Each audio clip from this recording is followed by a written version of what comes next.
Hay un tipo de amor que nunca se anuncia a sí mismo. No llama a las puertas, no pide ser visto, simplemente trabaja de forma silenciosa, constante, en la oscuridad, de la misma manera que las raíces sostienen a un árbol mucho después de que las tormentas han pasado. La mayoría de las personas nunca saben que este tipo de amor existe hasta el momento en que finalmente se revela. Y a veces, ese momento llega en medio de una boda. Ricardo Méndez no era un hombre perfecto. Él habría sido el primero en decírtelo. Tenía 44 años, era de hombros anchos por los años de trabajo en el almacén, con manos callosas y una forma silenciosa de comportarse que la gente a veces confundía con frialdad. No era frío. Simplemente había aprendido hace mucho tiempo que el mundo no se detiene por el dolor. O sigues moviéndote o te quedas enterrado. Su hija Elena se iba a casar un sábado de octubre. Era el tipo de día de octubre que se sentía como un regalo. Todo luz dorada, aire fresco y hojas tornándose rojas y ámbar en los árboles que rodeaban el lugar al aire libre. Sillas blancas, música suave y 200 invitados que no tenían idea de que, dentro de esa hermosa tarde, se había guardado un secreto durante 3 años. Un secreto que estaba a punto de estallar y cambiarlo todo. Pero para entender lo que pasó en esa boda, hay que retroceder. Hay que volver al divorcio. Ricardo y Raquel habían estado casados por 14 años cuando terminó. No con una pelea ni con una traición. Terminó de la manera en que terminan algunos matrimonios, lentamente, como una marea que se retira, hasta que una mañana te despiertas y te das cuenta de que el agua se ha ido y estás parado en la arena seca preguntándote cuándo sucedió. Habían crecido en direcciones diferentes. Esa era la honesta verdad. Raquel quería una vida que fuera más grande, más ruidosa, más llena de posibilidades. Ricardo quería volver a casa, al mismo porche, a la misma silla, a las mismas tardes tranquilas. Ninguno de los dos estaba equivocado. Simplemente ya no tenían la misma forma. El divorcio fue civil. Tenían a Elena en quien pensar, y ambos eran lo suficientemente inteligentes como para saber que su hija no necesitaba ver a sus padres convertirse en enemigos. Elena tenía 11 años cuando se separaron. Tenía los ojos de su madre y la terquedad de su padre, y amaba a ambos sin condiciones. Eso fue lo único a lo que Ricardo se aferró como a una cuerda durante esos primeros meses terribles. Elena lo amaba. Elena lo necesitaba. Eso era suficiente para levantarse por la mañana. Raquel se mudó a una casa más pequeña al otro lado de la ciudad. Ricardo mantuvo el apartamento más cercano al almacén. Dividieron la custodia sin abogados, con un apretón de manos y un calendario compartido, lo que sorprendió a todos los que los conocían. Sus amigos esperaban fealdad, pero obtuvieron algo casi civilizado. No era cálido, había una distancia que antes no existía, pero era funcional y respetuoso. Eran buenos siendo los padres de Elena, incluso cuando eran malos siendo cualquier otra cosa el uno para el otro. Durante 3 años después del divorcio, así fue la vida. Elena creció hasta convertirse en una adolescente con opiniones fuertes sobre todo y una risa que llenaba cualquier habitación en la que estuviera. Ricardo trabajaba. Entrenaba a su equipo de fútbol los sábados por la mañana. Aprendió a trenzar el cabello, primero mal y luego mejor. La llevaba a la escuela, la recogía y se sentaba a la mesa de la cocina a hacer la tarea junto a ella los martes por la noche cuando estaba en su casa. Él estaba presente en todos los sentidos que importaban. Y entonces llegó la llamada. Fue un jueves por la noche en noviembre cuando el número de Raquel apareció en el teléfono de Ricardo. Casi no contesta. Ahora se comunicaban mayormente por mensajes de texto. Logísticas sobre Elena, eventos escolares, horarios de recogida. Una llamada telefónica se sentía como algo diferente. Contestó al tercer timbrazo. Su voz era distinta, delgada, como si se mantuviera unida por el esfuerzo. Le habían diagnosticado cáncer de ovario. Etapa 2, detectado lo suficientemente temprano como para que el pronóstico fuera cautelosamente bueno, pero el camino por delante era largo. Cirugía primero, luego rondas de quimioterapia y meses de recuperación. Ya se lo había dicho a Elena, con cuidado y calma, como Raquel hacía la mayoría de las cosas. Elena había llorado, luego se compuso y volvió a llorar esa noche en el apartamento de Ricardo, mientras él la abrazaba sin decir nada, porque no había nada que decir. Lo que Raquel no le había dicho a Elena era la realidad financiera detrás del diagnóstico. Raquel trabajaba como higienista dental. Tenía un seguro decente, pero no perfecto. Solo la cirugía dejó una deuda. La quimioterapia la aumentó. Iba a tener que ausentarse del trabajo 6 semanas o tal vez más, y los pagos por discapacidad a corto plazo cubrían apenas el 60% de su salario. Tenía ahorros, pero no durarían durante todo el tratamiento. Había hecho las cuentas 3 veces, y cada vez salían mal. No estaba llamando a Ricardo para pedir ayuda. Llamaba porque Elena tenía una cita con el dentista el viernes y quería asegurarse de que él pudiera llevarla, ya que ella se reuniría con su oncólogo. Esa fue la razón que dio, pero Ricardo escuchó el resto de todos modos. Lo escuchó en la forma cuidadosa en que hablaba. Lo escuchó en las pausas. Conocía a esta mujer desde hacía 17 años. Conocía el sonido de ella fingiendo que todo estaba bien. Después de colgar, se quedó sentado en su apartamento durante mucho tiempo sin moverse. Luego abrió su computadora y miró su cuenta bancaria. Nunca se lo dijo. Esa fue la parte que importó. Esa fue la parte que solo tendría sentido más tarde en la boda, cuando todo finalmente salió a la luz. Nunca llamó a Raquel para decirle, voy a ayudar. Nunca pidió gratitud, reconocimiento, ni siquiera un gracias. Se puso en contacto directamente con el departamento de facturación del hospital. Estableció un plan de pagos a su nombre, vinculado al número de cuenta de ella, y comenzó a pagar mensualmente, de forma constante, lo que el seguro no cubría. No era una cantidad pequeña. Algunos meses eran $300. Otros meses, después de una ronda de quimio particularmente brutal con complicaciones, eran cerca de $1,200. Ricardo tomó turnos extra en el almacén, vendió su vieja motocicleta, la que planeaba restaurar desde hacía 4 años, y puso el dinero en una cuenta separada que él consideraba, en privado, como la cuenta de Raquel. Recortó gastos en todo. Comía en casa. Canceló los servicios de streaming. Compraba su ropa en tiendas de segunda mano y le decía a Elena que lo hacía por el medio ambiente, lo que le hacía reír y decirle que era el ambientalista con menos estilo que había conocido. Tampoco se lo dijo a Elena.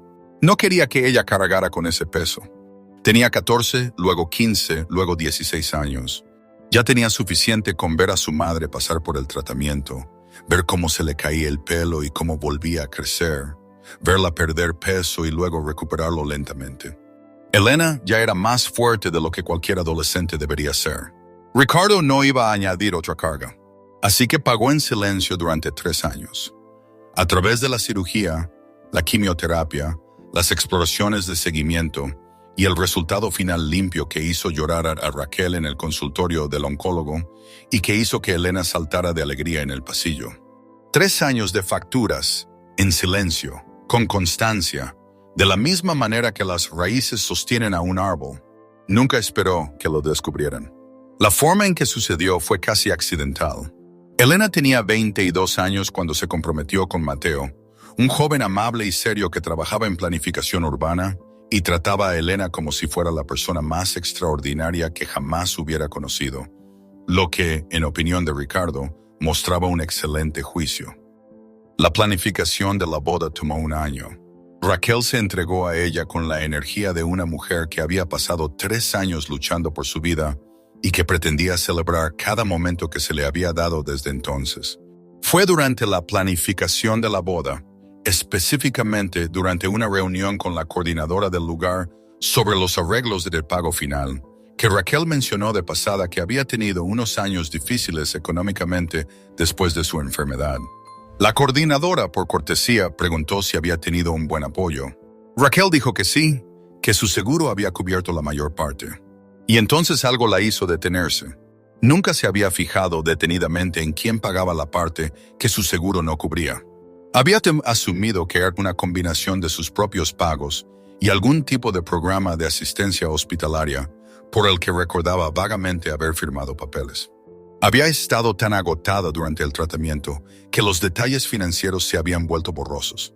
Solo sabía que, de alguna manera, las facturas se estaban gestionando, que los números aterradores que tanto temía nunca se materializaron en la catástrofe que esperaba.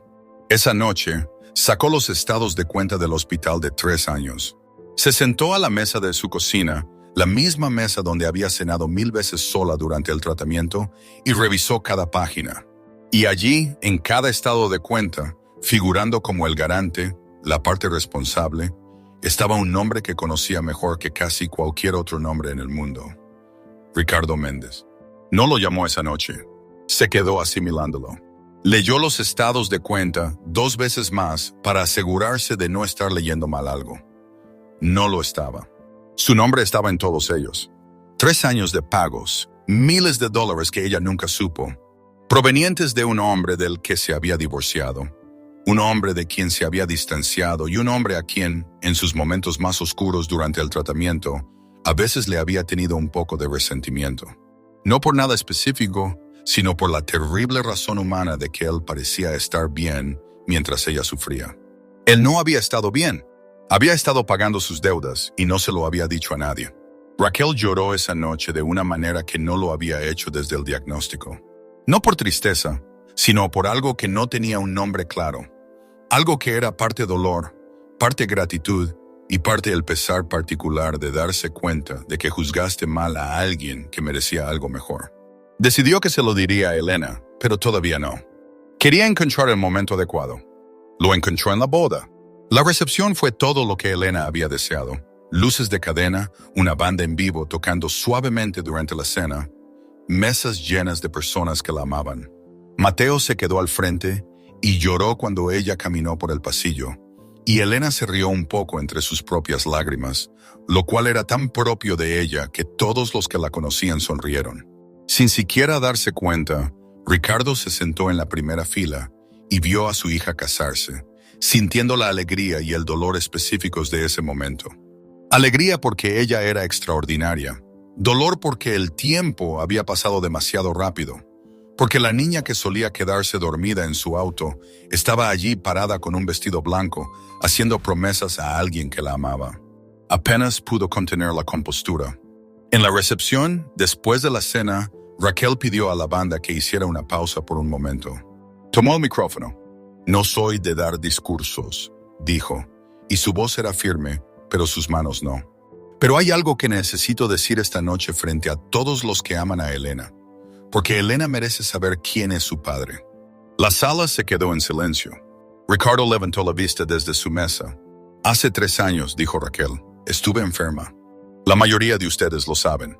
Lo que la mayoría de ustedes no saben, y lo que yo no supe hasta hace 6 semanas, es que durante todo el tiempo que estuve en tratamiento, Ricardo estuvo pagando las facturas del hospital todos los meses durante 3 años sin decírmelo, sin pedir nada, sin siquiera dejarme darle las gracias».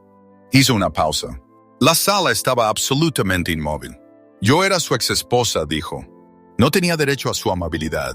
Él no me debía nada, y me lo dio todo». Se giró y miró directamente a Ricardo, quien se había quedado muy quieto en su mesa, con la mandíbula apretada y los ojos brillantes. «Ricardo», dijo ella, «no tengo palabras. No creo que las palabras existan, pero Elena está aquí esta noche, y yo estoy aquí esta noche, y nuestra familia está completa, y eso es gracias a ti. Así que, en mi nombre, en nombre de Elena, y en nombre de cada cosa silenciosa que hiciste y que nunca pediste que nadie notara». Su voz se quebró un poco. «Gracias». «Gracias». Elena tenía la mano sobre su boca. Cruzó la pista de la recepción en unos 4 pasos y rodeó a su padre con sus brazos antes de que nadie más pudiera moverse. Y Ricardo, finalmente, apoyó su rostro contra el hombro de su hija y se permitió llorar. No de tristeza, sino por el alivio extraordinario y abrumador de ser conocido, de que alguien vea lo que hiciste en la oscuridad, lo sostenga ante la luz y diga: «Te veo, veo lo que eres». Mateo estaba llorando. La mitad de los invitados estaban llorando. La banda estaba llorando. Más tarde, mucho más tarde, después del baile y el pastel, y de que los últimos invitados se hubieran ido, Raquel encontró a Ricardo sentado solo en los escalones traseros del lugar, mirando el oscuro jardín de octubre con las luces de cadena aún brillando cálidamente sobre la pista de baile vacía. Se sentó a su lado sin decir nada. Después de un momento, ella preguntó: «¿Por qué no me lo dijiste?». Él lo pensó durante mucho tiempo. «Porque no necesitabas cargar con eso», dijo. Ya tenía suficiente que cargar. Raquel lo miró. A este hombre que alguna vez amó y luego perdió, y a quien luego juzgó mal en silencio, y ahora, por primera vez en años, veía plenamente. Eres un buen hombre, Ricardo. Soy el papá de Elena, dijo él simplemente. Solo estaba haciendo lo que había que hacer. Sobre ellos las luces brillaban en el interior. Su hija bailaba con su esposo. La noche era fresca, tranquila y completa, y eso fue suficiente. Por primera vez en mucho tiempo, para ambos fue más que suficiente. Si tú también conoces a alguien que sostiene silenciosamente la vida de los demás, entonces este video es para ellos.